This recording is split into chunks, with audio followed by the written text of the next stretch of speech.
महादेव को प्रचार की जरूरत, हाथ तो गया था मैं।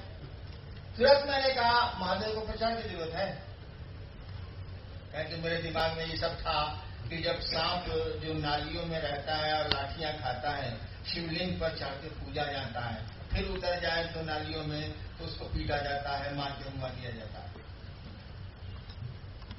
हमने कहा महादेव को प्रचार की जरूरत। उस आवाज ने एक वाक्य छोटा सा कहा और मेरे दिमाग में तंत्र मंत्र चर्चा सब लगा कि एकदम डिस्टिल वाटर की तरह क्लियर हो गया। इसी बीच में रोहतगी साहब जो पूजा कर रहे थे भगवती की, वो एक हाथ में कप प्लेट लिए हुए, एक हाथ में छोटा सा टूल लिए हुए बरामदा में आए, मेरे लिए चाय चाय रखेंगे कहाँ, टूले पर वहां एक कुर्सी मेरी। हमने कहा सर सर सुनिए सुनिए सुनिए सर, सुनिए ना सर, हमसे सीनियर थे, जानते करते हैं पटना के लोग उनको खूब जानते हैं।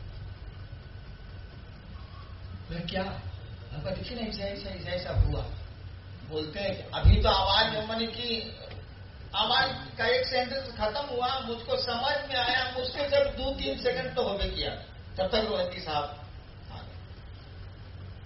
हमने कहा कि देखिए ना ऐसा हुआ, बोलते हैं क्या है? हम लोग कुछ जानेंगे महादेव के बारे में तब ना लोग उसे शिव चर्चा शिव से बनाएंगे। रोहतगी साहब बोले हमको इतना पता था कि जब कोई बहुत बड़ी शक्ति आपसे कुछ बोल रही हो तो उसको काटिए मत, आपको सवाल करने हैं तो जिज्ञासा कर लीजिए, आप तो सीधे काटिए मत। रोहतगी साहब उसमें फोर्स तो वही था, रोहतगी साहब जो काटे हम भी भूला, गलती आपकी जो जौ के साथ घूम के साथ आ, वो तो सारा कर्म जरूर था, भुलाइए गया, हम सारा कर्महीन थे, भूल गए। लेकिन जो बात समझ में आई मुझको वो कैसे भूलूंगा, जो बोध आपको हो गया उसको कैसे भूलिएगा, हाथ से जल गया आग में, अब कैसे भूलिएगा, सिद्धांत तो उसी से बन जाएगा। और इस तरह से गुरु चर्चा शुरू हुई। मैंने कहा था किसी ने मुझको ढकेल दिया, मैंने अपने से कोई कोशिश नहीं की।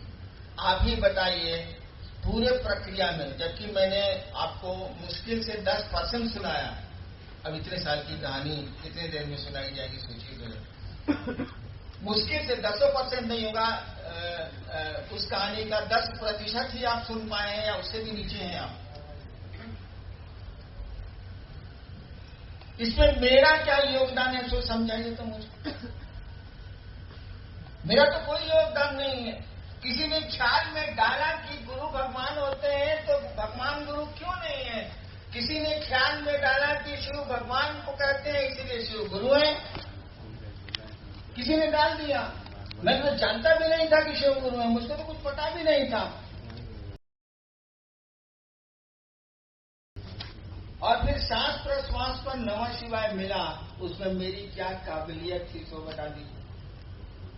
मैंने तो कुछ किया नहीं, मैं तो केवल बैठ के रोता था, इस साला कहाँ फंस गए हम। इसमें तो मेरा कोई क्रेडिट नहीं है, कोई मेरी काबिलियत नहीं है।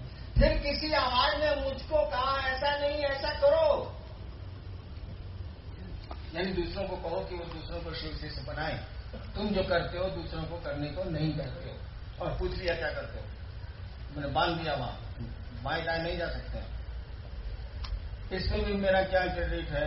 अब कोई आके मेरा ठोटी पकड़ के बुलवाएगा तो हम क्या कर सकते। इसीलिए ये शिव शिष्यता अप्रतिम है, मैचलेस है, इसमें किसी ने कुछ नहीं किया है। अगर किया है तो आसमान की ताकतों ने किया है, अगर किया है तो उस शिव की प्रेरणा, उस शिव की दया ने किया है। इसमें मेरा कुछ भी नहीं है, सच्चाई यही है।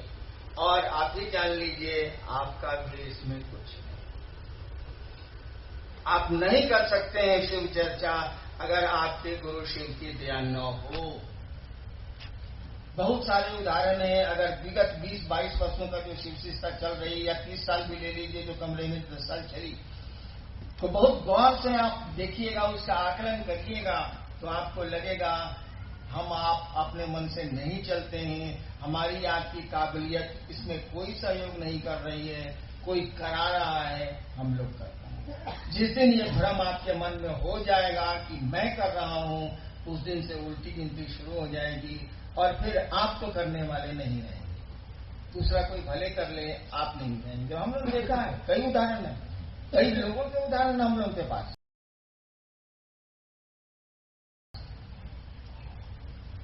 यही है आपकी अप्रतिम शिव शिष्यता, ऐसी शिव शिष्यता जिसमें किया कुछ नहीं गया हो और होता जा रहा है, होता जा रहा है। और मैंने कहा था ना कि हो ही जाएगा, संकल्प किया जो पूरा नहीं हो।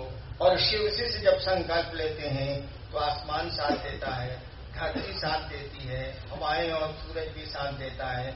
ऐसे भी नियम है कि आपका संकल्प अगर सत्कर्मों से बंधा हो, नियम है, आपका संकल्प अगर सत्कर्मों से बंधा हो तो पूरी प्रकृति सहयोग देती है, पूरा आसमान साथ देता है, वह परमात्मा भी उस रास्ते में आपकी मदद करता है, आप पर दया करता है।